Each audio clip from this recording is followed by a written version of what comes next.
Okay, hello everyone. My voice is audible. Yes, ma'am. Screen is visible. Yes. Okay. So shall we start? Yes. Okay. So hi everyone. So basically today we'll be focusing on the monophasic dosage form. Okay. So in the simplest way, let's first understand what do we mean by monophasic. Okay. In the previous class we learned about dosage forms, the different types of dosage forms. We classified that okay, dosage form can be based on the consistency, like it can be liquid, it can be solid, it can be semi-solid, right? So in today's lecture we'll be focusing on the monophasic dosage form. Now what does the monophasic means? Mono means single, phasic means phase.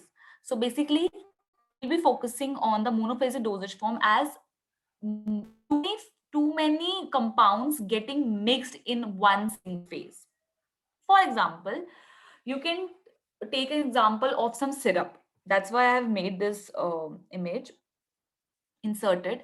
Why? Because हर चीज को imagine करना जरूरी है कि हम okay yeah, so we have to keep on imagining things, तभी जाके हमें क्लैरिटी मिलती है कि मोनोफेजिक किस रिस्पेक्ट में है. तो हम हमेशा मोनोफेजिक को कोई लिक्विड डोजेज फॉर्म की बात कर रहे हैं अभी हम. ठीक है. अब हम आगे पढ़ेंगे कितने टाइप्स के होते हैं. सबसे पहले वर्ड समझ आया. मोनोफेजिक मीन सिंगल फेज में कितने भी कंपाउंड्स हो, कितने भी मिक्सचर्स बन के एक सिंगल फेज में हो. सिंगल फेज मींस अगर एक प्रॉपर लिक्विड में है तो लिक्विड कंसिस्टेंसी में है वो सारे. ठीक है. To Yes, get more ma'am. time, we'll go further. Yeah. So monophasic dosage form refers to liquid preparations containing two or more components in one phase system. And hence it can also be called as a true solution. हमने अपनी 11th-12th की chemistry में पढ़ा था true solutions के बारे में. True solution क्या होते हैं? वो एक क्लियर होमोजेनियस मिक्सचर होते हैं that is prepared by dissolving the solute in a suitable solvent. हम सबको पता है सॉल्यूशन में दो फेजेस होते हैं, एक सॉल्यूट और एक सॉल्वेंट. सॉल्यूट होता है जो कम अमाउंट में प्रेजेंट होता है. सॉल्वेंट जो उसको पूरा घुला देता है, एज इन पूरा मिक्स कर देता है, और जो लार्जर क्वांटिटी में भी होता है. तो अगर for example if I take an example of से NaCl, सबको पता है common salt. Yes. NaCl water में मिक्स करूंगी तो NaCl क्या है? Solute. And water is your salt, Solvent. Right? Perfect.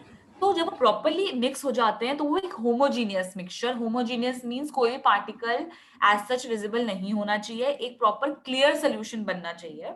उसको हम एक ट्रू सोल्यूशन कहते हैं. तो मोनोफेजिक डोजेज फॉर्म्स को ट्रू सोल्यूशन से कंपेयर करें या फिर हम बोले, हम उसको बोला जाता है ट्रू सोल्यूशन. क्यों? क्योंकि हमें प्रॉपर एक फेज में चाहिए सारी चीजें. चाहे मैं कितने भी कंपोनेंट्स मिक्स कर लूं एक किसी सॉल्वेंट में, मुझे एक ट्रू सोल्यूशन काइंड ऑफ मिलना चाहिए, तब मैं उसको मोनोफेजिक डोजेज फॉर्म बोलूंगी. To learn more about true solutions, we know that a solution that has solute particles of size smaller than 1 nanometer, we know that 1 nanometer is 10 to the power minus 9 meter in diameter and cannot be seen with naked eyes. They do not scatter a beam of light. The particles do not separate by filtration and particles do not settle down. So basically, अगर कोई भी हम जब classify करते हैं कभी भी true colloidal या सस्पेंशन को, तो a true solution is size less than 1 nanometer with a colloidal size between 1 to 100, and whereas suspension size is greater than 100 nanometer of the solute particles. तो ये difference kind of थोड़ा सा पता होना चाहिए कि true solution होता क्या है. Then Okay, if we are talking about monophasic, then what are the advantages and disadvantages? Because हमें हर dosage form के साथ, अगर मैं कोई dosage form बना रही हूँ, जैसे मैंने बोला अगर हम लेते हैं सिरप का, आज के लेक्चर में हम सिरप की बात करते हैं, तो मैं सिरप अगर बनाऊंगी तो मैं उसको देखूंगी कि मेरे क्या एडवांटेजेस हैं, क्या उसके प्रोज हैं, क्या उसके कॉन्स हैं, ठीक है? अब let's look into the advantages. We all know syrup easier to swallow, therefore easier for children and old age people.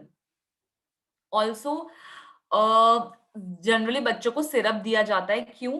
क्योंकि ताकि मैकेनिज्म ऑफ एक्शन उसका फास्ट हो सके. फॉर एग्जाम्पल, जब भी हम, किसी ने नोटिस करा होगा कि अगर हम किसी बच्चे को फीवर भी आता है जब, तो जो हमारी पीसीएम पैरासिटामोल फीवर की जो दवाई होती है उसे हम एंटीपायरेटिक भी बोलते हैं, तो हम उस बच्चे को एक ग्लास में घोल के देते हैं. क्यों? ताकि बच्चा उसको एक तो इजीली एज अ पानी की तरह पी जाए, ए. सेकंड, लिक्विड में ना मैकेनिज्म ऑफ एक्शन ज्यादा होता है, फास्ट होता है. एज इन, जब आप ये कोई टैबलेट लेते हो, तो टैबलेट जब आप ओरली आपने ली पीसीएम, तो पहले वो जाके आपके स्टमक में घुलेगी. तो बच्चे को पहले से ही घुला के दे देते ताकि उसको घोलने का जो टाइम है ना वो कम हो. You getting my point? पहले आपकी टैबलेट आपको रिलीज करने के लिए स्टमक के पीएच में पहले जाके वो घुलती है. पीएच हमारा जो फ्लूइड होता है, गैस्ट्रिक फ्लूइड होता है स्टमक में, तो वो जो घुलने का टाइम है अगर आपको कम करना है, तो आप पहले से ही डिसॉल्व कर देते हो उसको वाटर में and you give the children to take it.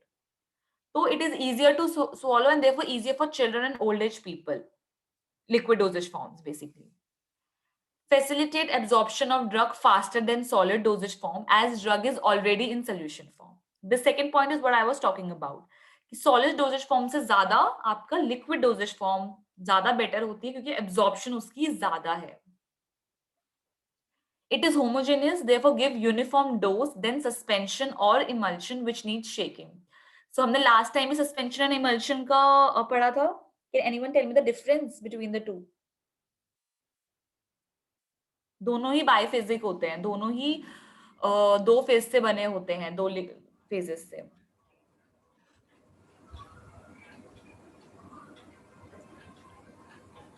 Suspension में मैम पार्टिकल सस्पेंडेड होते हैं, emulsion is like thick liquid होता है क्या? बेसिकली क्या होता है कि इमल्शन में थिक लिक्विड की बात नहीं है, सस्पेंडेड पार्टिकल्स जो होते हैं ना सस्पेंशंस में, हाँ थोड़े से दिखने लग जाता है. लाइक अगर आप उसे नॉर्मली रख दोगे ना सस्पेंशन को, तो वो सेडिमेंट होना शुरू कर देंगे. ठीक है, प्रेसिपिटेट मतलब? या प्रेसिपिटेट होना शुरू कर देंगे, but at the same time अगर आप उसको शेक वेक करोगे तो वो थोड़ा मिक्स हो जाएंगे उस टाइम के लिए. लेकिन अगर आप उसको साइड में रख दोगे तो वो सेडिमेंटेशन होना शुरू हो जाते हैं. ठीक है, इमल्शन में ऐसा कुछ नहीं है. दो स्टेबिलिटी दोनों के लिए हम लोग ऐसे इमल्शन में हम इमल्सिफाइंग एजेंट, जब हम बाद में पढ़ेंगे, एक स्टेबलाइजिंग एजेंट डालते हैं. ठीक है, तो बट दोनों में डिफरेंस जो है ये हम जब आगे और डीप पढ़ेंगे तब पढ़ेंगे. लेकिन हमने लास्ट क्लास में हमने पढ़ा था कि जो सस्पेंशन में सस्पेंडेड पार्टिकल्स होते हैं, ठीक है, जो क्लियरली विजिबल होते हैं. Then we have simple and fast to formula, as in it is syrup या फिर कोई भी liquid dosage form, it is very easy to make. बहुत जल्दी easily बनने में, और as well as जो चीज easily बन भी जाती है तो वो तो इतना expensive भी नहीं होती है. It can be administered by various route: oral, parenteral, enema for rectal use, otic, nasal and ophthalmic. Now orally हमने सबको देखा है सिरप पीते हुए. Parenteral as in injections other than oral dosages form. Parenteral से इंजेक्शंस मैंने बताया था, intramuscular, subcutaneous.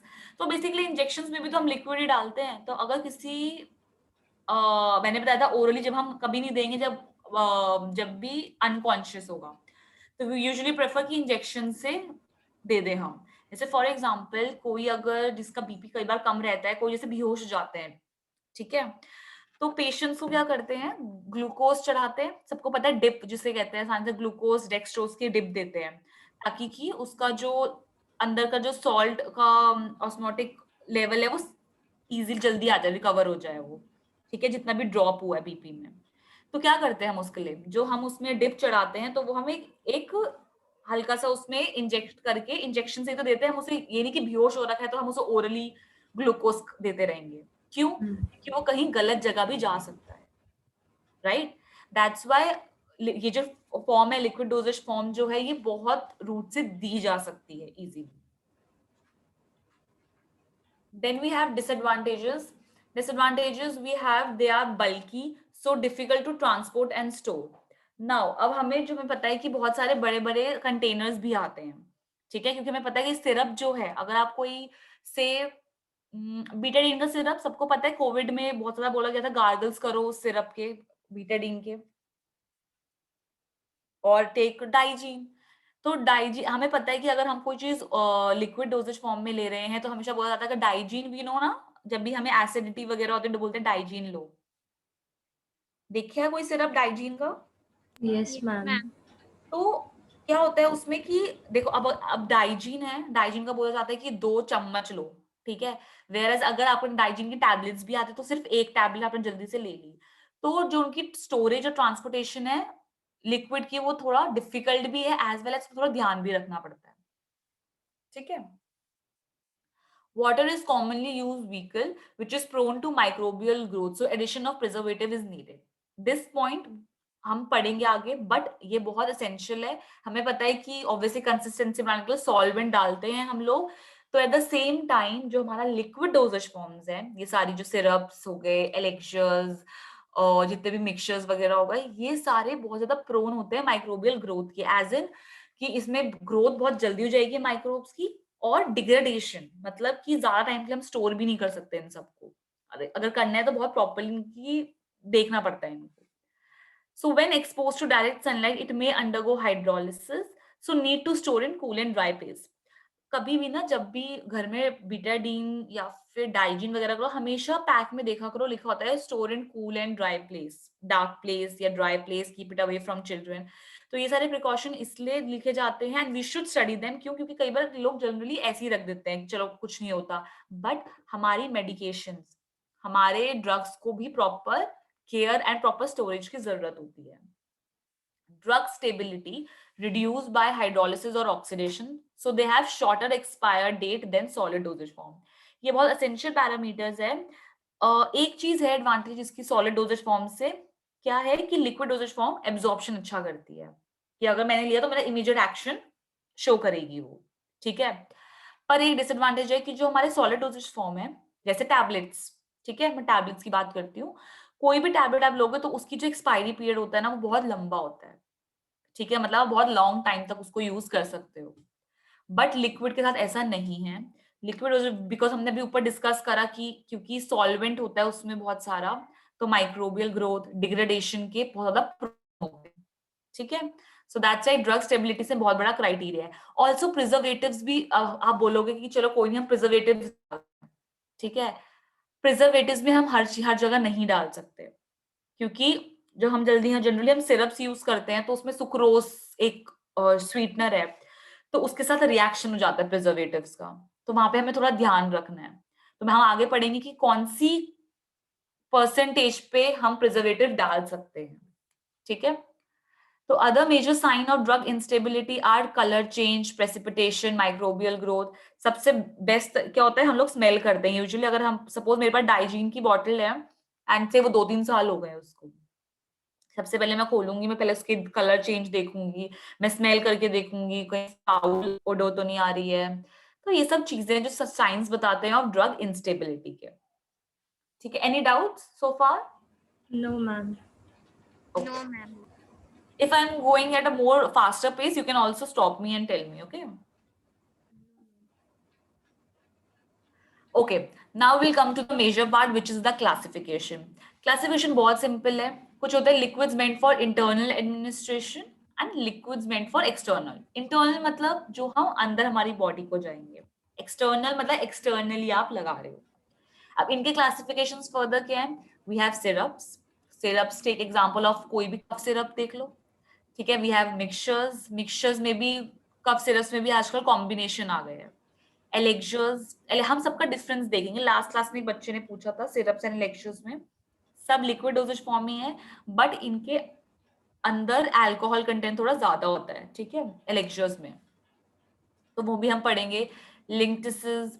Then we have liquids meant for external administration, properly depend upon कहाँ पे लगा रहे हो? स्किन पे तो हैव लोशंस, निविया के लोशंस आते हैं देखो इतने, लिनेमेंस, कोलोडियंस, पेंट्स। माउथ में वी हैव गार्गल्स, बीटाडीन। कोविड-19 का सबसे बेस्ट ट्रीटमेंट था गार्गल्स का, Betadine gargles. Mouth washes, we know Listerine as a mouth wash. Throat pains, ये सब हम पढ़ेंगे जो नई नई टर्म्स आपको दिख रही हैं। बॉडी कैविटीज, डाउचेस, बेसिकली इसकी ना इंसर्ट करते हैं डाउचेस जो होते हैं। ईयर ड्रॉप्स, नसल ड्रॉप्स, आई ड्रॉप्स, एनेमास। तो गागल हमें पता है कि हम ऐसे करते हैं, एक टेक्निक बताई थी और बीटाडीन ने gargles I have inserted the image. Now liquids meant for internal, तो आज बेसिकली हम सिरप्स के बारे में पढ़ेंगे जो मेन पॉइंट्स हैं सिरप के। तो syrups are concentrated aqueous solutions containing one or more sugar components, chiefly sucrose और sugar substitute. बेसिकली तो बनाने की प्रिपरेशन में सुक्रोज सबसे बेस्ट होता है, इसलिए सुक्रोज की लेते हैं। अब ये जो पॉइंट है बहुत इंपॉर्टेंट है हर पर्सपेक्टिव से। The concentration of sugar in syrup is 66.7% weight by weight IP. IP means Indian Pharmacopoeia. Indian Pharmacopoeia. And 85% weight by volume in USP. USP is United States Pharmacopoeia. तो ना ये जो variation है ये अपने अपने जब टेस्टिंग हुई थी तो यूएस ने अपने अकॉर्डिंग दिया सिरप का कंसंट्रेशन की we would call a syrup when there is 85% weight by volume of sucrose present in it, या सुक्रोज या कोई और शुगर यूज कर रहे हो अगर, एंड फार्माकोपिया के अकॉर्डिंग 66.7% वेट बाय वेट चाहिए सुक्रोज का एक सिरप में, तब we will call it a why I am focusing sucrose. Hello हाँ जी बोलो। मैम, यहाँ पे आईपी में वेट बाय वेट लिया है पर यूएसपी में वेट बाय वॉल्यूम क्यों है? उन्होंने अपनी हिसाब से कर रखा है, इसमें ऐसा कुछ ये मतलब ये बिल्कुल एस्टैब्लिश्ड है कि यूएसपी में अगर उन्होंने वेट बाय वॉल्यूम लिखा है तो उन्होंने ऐसे करा है। ऑल्सो हम लोग इसको कन्वर्ट भी कर सकते हैं, अगर हमें वेट बाय वेट को कन्वर्ट करना वेट बाय वॉल्यूम में भी कन्वर्ट कर सकते हैं, बट फिर ये चीज चेंज हो जाएगी, ये आप पढ़ोगे कैलकुलेशंस। बट इंडिया में भी यूएसपी वाली जो टैबलेट्स आती है फिर उसमें कैसे वो कन्वर्ट करके डालेंगे परसेंटेज? वही तो मैं बोल रही हूँ, आईपी में अगर कोई कंपनी है जो इंडियन कंपनी है, अगर ठीक है इंडियन बेस्ड है, इंडिया बेस्ड है, तो दे विल प्रेफर दिस। ठीक है, Okay. अगर उसको ये वाला वो लिखेगी प्रॉपर्ली कि ओके दिस इज आईपी, कि हम इंडियन फार्माकोपिया के अकॉर्डिंग अगर चल रहे हैं तो हम ये वाला डालेंगे। अगर कोई यूएससी सेटल्ड कंपनी या फिर कोई यूएसपी प्रोटोकॉल फॉलो कर रही है तो they would go for this.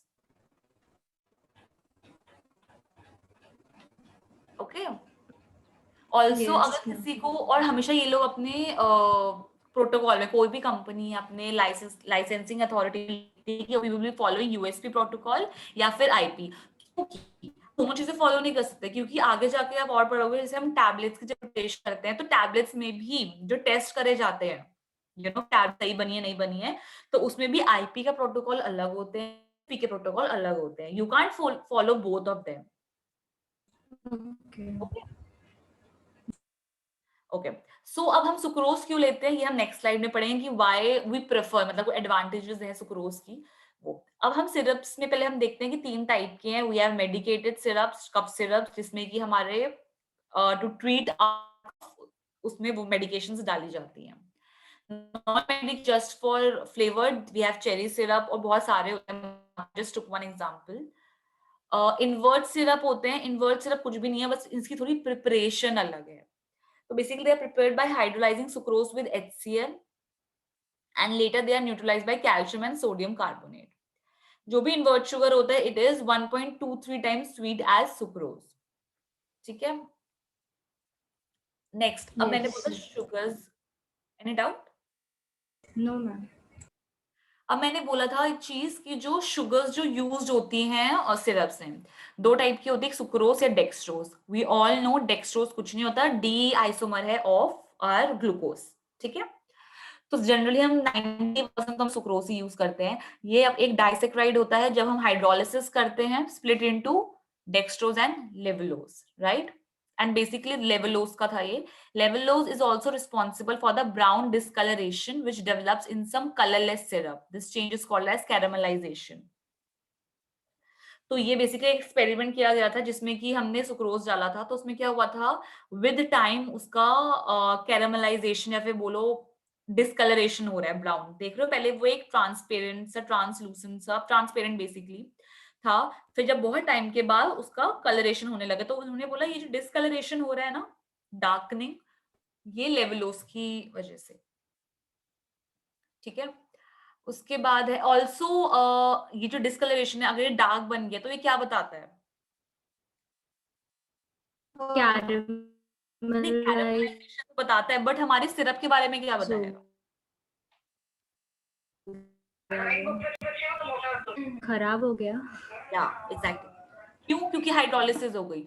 हमने बोला था ड्रग इंस्टेबिलिटी कब हो गई, जब हाइड्रोलिसिस हो जाए, ऑक्सीडेशन हो जाए, मतलब आपका जो कंटेंट है सुक्रोज, हाइड्रोलिसिस करी तभी तो वो स्प्लिट हुआ डेक्सट्रोज एंड लेवलोज में, और लेवलोज ही मतलब सुक्रोज स्प्लिट हो गया, जो उसका कंटेंट है सुक्रोज, एक हमारा मेजर कंटेंट है शुगर, वो स्प्लिट हो गया डेक्सट्रोज और लेवलोज, वो लेवलोज ही है जो डार्कनिंग कर रहा है, सो दैट्स व्हाई मतलब मेरा सिरप खराब हो गया, तो एक आइडेंटिफिकेशन है ये।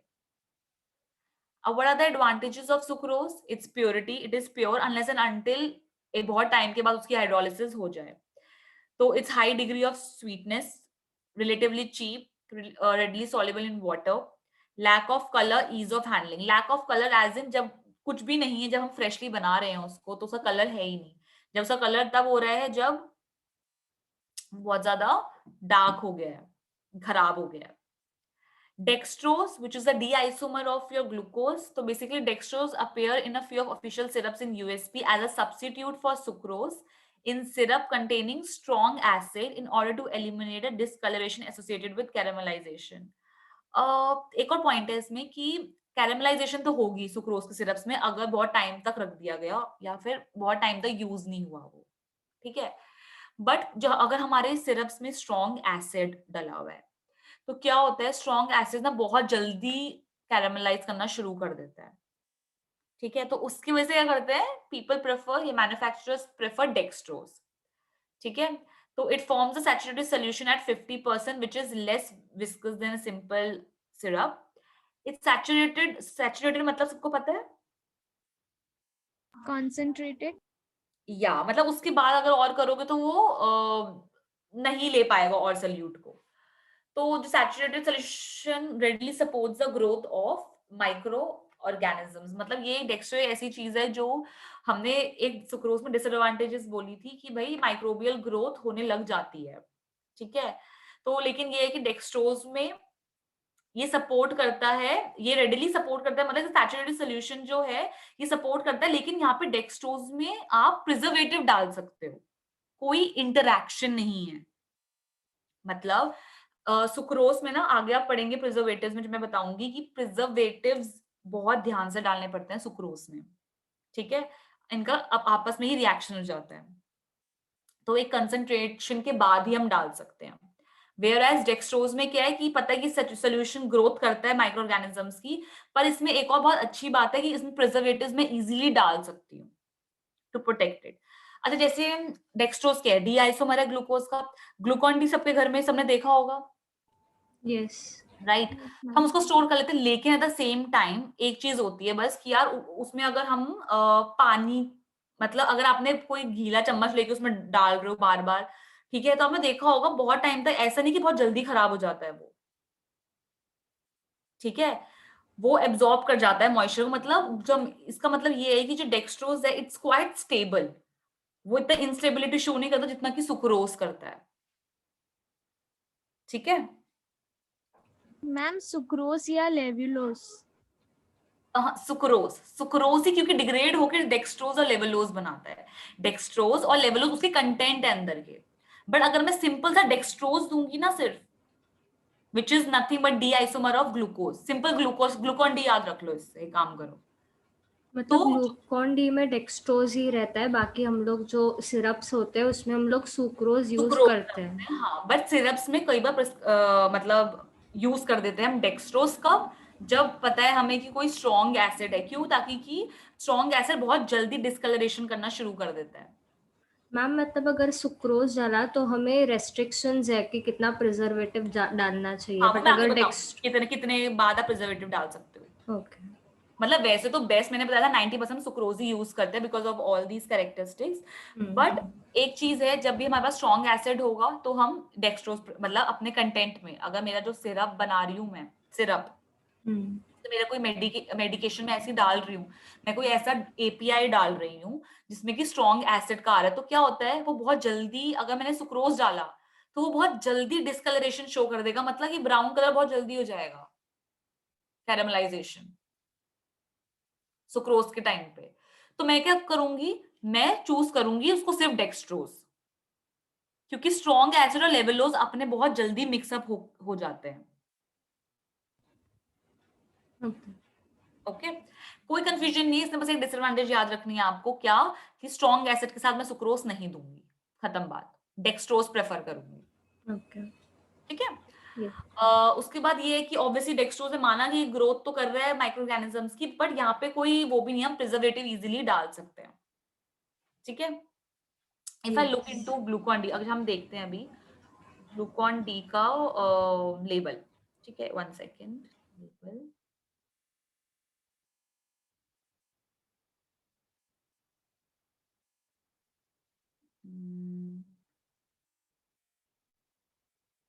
I want to see. So obviously Glucon D में ग्लूकोज है।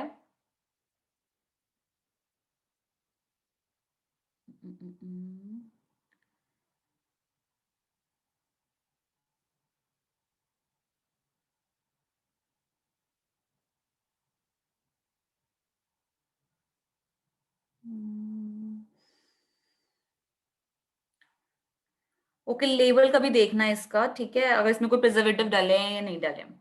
अगर मुझे बहुत लॉन्ग टर्म के लिए चाहिए तो प्रिजर्वेटिव्स डले होंगे, अगर बहुत शॉर्ट टर्म, मतलब यूजुअली ग्लूकोज लोग जल्दी जल्दी यूज कर लेते हैं, राइट? तो बहुत जल्दी जो पैकेट होता है जल्दी जल्दी यूज कर लेते हैं, बहुत लॉन्ग टाइम तक भी नहीं रखते हैं।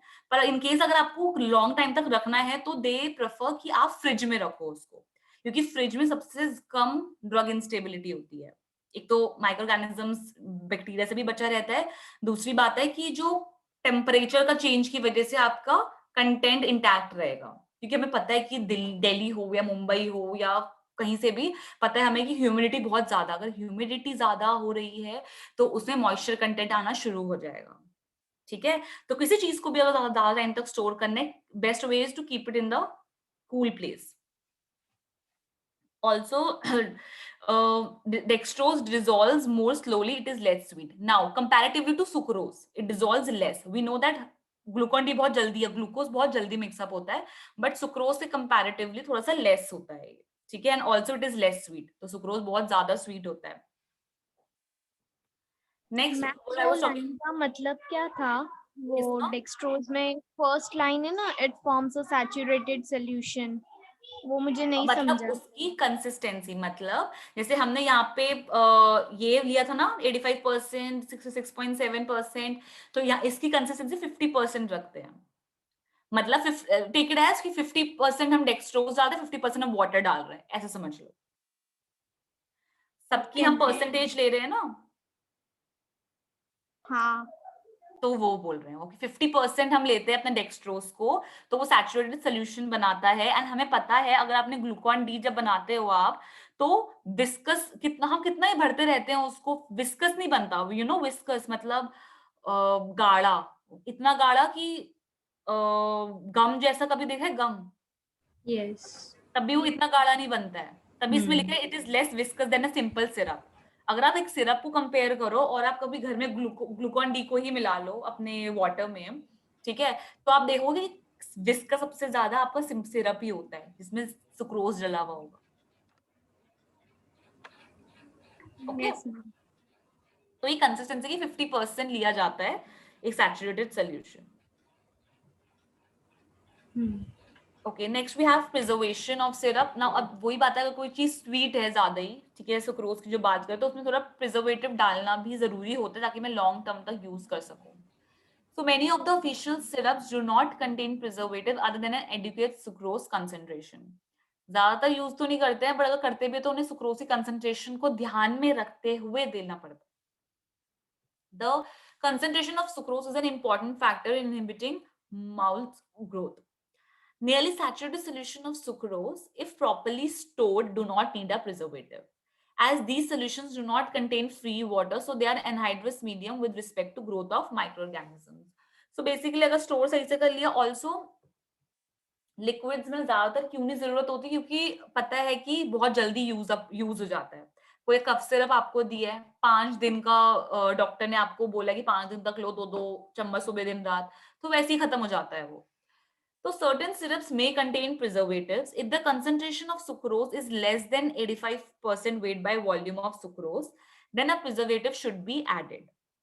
ये 85%, ये जो चीजें, ये दोनों यूएसपी एंड आईपी के लिए है कि अगर कंसेंट्रेशन बाई सुक्रोज की 85% वेट बाय वॉल्यूम से कम है तो प्रिजर्वेटिव ऐड होगा, वरना नहीं होगा, वरना it is good to go. अब कौन से प्रिजर्वेटिव्स कॉमनली यूज होते हैं? वी हैव बेंजोइक एसिड, ये सब कंसेंट्रेशंस मैंने मेंशन कर रखी हैं. We have sodium benzoate, we have butyl paraben, propyl paraben, methyl paraben, sorbic acid, which is basically your vitamin C. Alcohol भी 15-20% as a concentration, लेकिन generally alcohol नहीं डालती. अगर हमने alcohol का content डाल दिया ना अपने सिरप में, तो वो elixir बन जाता है. ठीक है. तो प्रिजर्वेटिव्स में सबसे ज्यादा बेंजोइक एसिड सबसे ज्यादा यूज होता है at a concentration of 0.1 to 0.2%. Any doubts? Ma'am paraben मतलब? पैराबेन एक कंपाउंड है.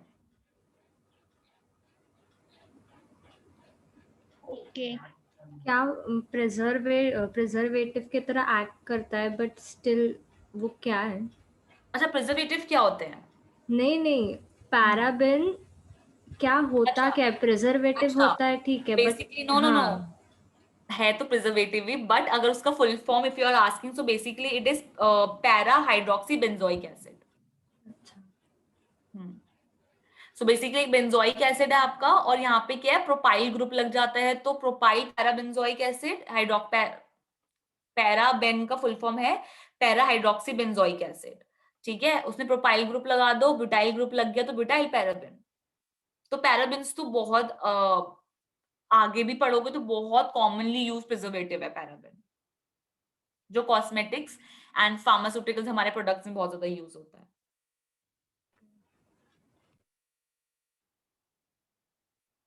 Any doubts? No ma'am. ठीक है. सो मैंने यहाँ प्रिजर्वेशन तक ही वो करा था आज की क्लास का. ठीक है, अगर कोई डाउट है तो यू कैन आस्क मी. आगे हम पढ़ेंगे लेक्चर्स मिक्सचर्स नेक्स्ट क्लास में, और इसकी प्रिपरेशन सिरप्स की. मैम हमारी एग्जाम है. मुझे तो एग्जाम कब है? 24 से है, 24, 25 एंड 26. फार्मास्यूटिक्स कब है वो देखना पड़ेगा. तो फार्मास्यूटिक्स आप मुझे तो उसमें मोनोफेजिक डोजेज फॉर्म आ रहा है. हाँ, मोनोफेजिक डोसेज फॉर्म में सिरप है और थ्रोट पेंट है. और ओके ठीक है. और फिर वो 1.1 हिस्टोरिकल बैकग्राउंड है, डोसेज फॉर्म है, और फार्मास्यूटिकल कैलकुलेशन है. ओके, तो आपने मुझे बोला कि इसमें सिरप्स आ रहा है and second is throat pains, right? Yes. तो ठीक है, तो एक काम करते हैं, नेक्स्ट क्लास कुछ दिन और, मतलब 2-3 दिन में शेड्यूल कर देते हैं एंड थ्रोट पेन्स में डाल देती हूँ, बिकॉज अच्छा वो आपने बता दिया, बिकॉज मैं तो आगे मैंने इलेक्शन. विशाखा मैम को बताया था, वो बोली कि आपको बता देंगी वो. Okay, she didn't inform me, मतलब शी सेड कि you can start with monophasic, but मुझे लगा कि मैं तो फिर सीक्वेंस में जाती ना. बट अगर आप लोगों का एग्जाम है तो फिर हम लोग सिरप की एक्चुअली जो प्रिपरेशन है थोड़ी बड़ी थी, सो आई थॉट कि हम एक्सीड ना कर जाएं, तो इसलिए. नहीं, हमको चलेगा, बट ओके, नेवर माइंड, मैं एक्सीड डाल, किया तो चलेगा. या इट्स ओके. तो फिर मैं काम करती हूँ, उसमें सिरप का प्रिपरेशन बची है सिर्फ. ठीक है, हाँ. प्रिपरेशन बची है एंड मैं थ्रोट पेन्स डाल देती हूँ. ठीक है, थ्रोट पेन्स हम हाँ. कर देंगे, वो नेक्स्ट क्लास में खत्म हो जाएगा, 1 घंटे का है, कुछ नहीं है उसमें, उसी में कंप्लीट हो जाएगा. तो मैं उनको पर बोल दूंगी एग्जाम कि से पहले हो जाएगा.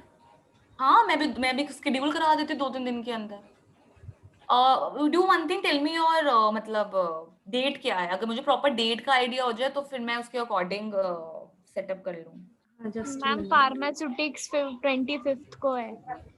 25th को है, तो कल करा दे क्या सेटअप?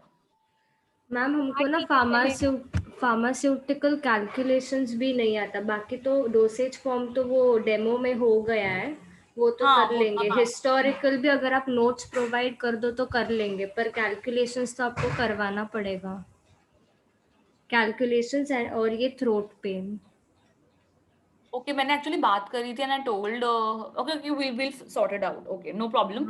हम क्या करेंगे, काम करते हैं, आई आस्क हर, मैं कल फ्री हूँ, मतलब मैं सिरप्स और थ्रोट पेन ताकि आप लोगों का एटलीस्ट पेपर तक का तो हो ही हाँ जाएगा ना, राइट? हाँ तो कल we can schedule one more hour, I think it would हाँ बी चलेगा। राइट ना। तो ठीक है मैं उनसे बात करती हूँ, तो एटलीस्ट हमारा एक पार्ट तो खत्म हो जाएगा। देन फार्मास्यूटिकल कैलकुलेशंस, अच्छा pharmaceutical calculations can anyone tell me कि क्या क्या वो है, पूरा हो चुका है। फॉर्मूला वगैरह ये पूरा सब? यूनिट है। एक्चुअली मुझे और डिटेल चाहिए। मैं आपको, आपका नंबर मिलेगा, मैं आपको भेजती हूँ portion. Sure, sure. You can take my number. Note down my number. Yes ma'am. WhatsApp number is 7042 हाँ 37 हाँ 333 यस 7. ओके। Shivani. ठीक है. So do one thing, ping me up and tell me that what are your syllabus for this test. Yes ma'am. Okay, and I'll just talk to Vishaka and we can schedule a class tomorrow. हाँ क्योंकि exam, सिर्फ exam तक तो अगर हम लोग ने रखा ना तो हो जाएगा, मतलब तब तक तो थोड़ा कंटिन्यू में रखा ना तो हो जाएगा। बाद में Even I can take your pharmaceutical calculations as well. I can take, but the thing is मेरे पास proper draft नहीं है कि what all are the things to be covered. Okay, अब syrups का मुझे पता है या फिर monophasic का I know. So don't worry, take it easy. कल ये syrup और ये throat pains खत्म हो जाएगा. अच्छा ठीक है? हाँ And pharmaceutical calculations I'll just check and मुझे आप भेज दो WhatsApp कर. हाँ मैं भेज देती हूँ। ठीक है? हाँ ठीक है। ठीक है. So I think we can conclude. Okay, and if any doubts you can ask me. सबने नंबर ले लिया होगा, सब कौन है? दो है ना, स्नेहल एंड श्रुति. तो आप लोग नंबर ले लो. If any doubts you can contact. Okay ma'am. Ma'am आप इनवर्ट सिरप का प्रिपरेशन भी कराने वाले हो? इन्वर्ट सिरप में इतना ही कराना है, और कराना है क्या डीप? मैं, हमारा कॉलेज में मैम ने हम लोग को 4 है ना मेथड्स बताए हाँ, थे। वो जो सिरप की प्रिपरेशन है वो मेरे नेक्स्ट क्लास में है. वो सिरप की प्रिपरेशन है. Solution with heating, agitation without, percolation method, ये सब ना. हाँ मैम। हाँ वो नेक्स्ट क्लास में है. वो सिरप की प्रिपरेशन है, वो इन्वर्ट सिरप इन्वर्ट की नहीं है, वो सिरप की प्रिपरेशन है वो 4. Okay yes ma'am. Okay and tell me one thing, ये फिर आप लोग प्रिपेयर कैसे कर रहे हो? कुछ मतलब नहीं कर रहे, हम तो आपके भरोसे बैठे हैं मैम। no that's fine. मतलब आप लोगों को मैं प्रेजेंटेशन सेंड करूं या क्या करूं? हाँ सेंड कर दो, मैं ग्रुप बना दूँ क्या? या I can talk to Vishakha and I tell her, okay, कि मतलब फिर आप लोग पढ़ोगे कैसे, क्योंकि रनिंग नोट्स तो हो नहीं पाते फिर. नहीं ठीक है? वो और तो आई फिर can provide you some more material if you want to study for your ना प्रॉपर एग्जाम वगैरह के लिए. वन हाँ फर्स्ट सेमेस्टर के एग्जाम्स है अभी. नहीं यूनिट टेस्ट है। नहीं सेशनल एग्जाम्स है। अच्छा sessional exam 20 marks. 30 marks. 15 marks. Okay, 13 marks, sorry, 13 do one 15 thing. MCQ. Okay, I'll talk to Vishaka. Okay, so if we can create a group, I'll send you the material. Okay, you study directly from there. Okay fine. Okay, cool. So हाँ। okay, I'll just talk to Vishaka and schedule your tomorrow class. Okay. Thank you. Okay, no problem. Thank you, ma'am. No problem. Have a nice day. Bye.